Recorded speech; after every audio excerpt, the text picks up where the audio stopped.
Hyderabad to Tirupati. Hello దోస్తులు, మేమైతే తిరుపతి వెళ్ళామని బ్యాగ్స్ ప్యాక్ చేసుకొని సికింద్రాబాద్ స్టేషన్కి అయితే వచ్చేసినాం. ఇక్కడ వండర్బాద్ ట్రైన్ వచ్చేసింది అప్పటి వరకు. మేమిద్దరం ఎక్కినాం. ట్రైన్ వాడు ఇంకా రాలా అని చూస్తున్న టైంలోనే వచ్చేసిండు. ఇంకా ముగ్గురం ఎక్కి కూర్చొని ట్రైన్ స్టార్ట్ అయింది. మా బొమ్మలు నేను కూడా వస్తా ఉంటా అన్ని కూడా తీసుకొచ్చేసిన. ట్రైన్ స్టార్ట్ అయిన 5 minutesకి మనకు ఇట్లా పేపర్ వచ్చి ఇచ్చారు. తర్వాత ఒక వాటర్ బాటిల్ ఇచ్చారు. కొన్ని వాటర్ తాగేసి వేఫీస్ తెచ్చుకున్నాం. వేఫీస్ తిన్నాం. ఇవి తినగానే ప్రవీణ్ ఇడ్లీలు తెచ్చాడు. ఇడ్లీలు తిన్నాక 2 గారెలు తిన్నాం. టేస్ట్ అయితే మంచిగా ఉండే. దీని రెసిపీ మళ్ళీ మేము చేసుకున్నప్పుడు పెడతాం.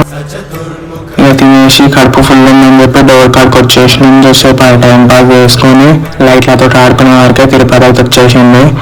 ఇంకా ట్రైన్ దిగేసి స్టేషన్ బయటకు వచ్చి ఆటో మాట్లాడుకున్నాం. శ్రీవారి మెట్ల దాకా మాకైతే per head 100 rupees ఛార్జ్ చేసిండు.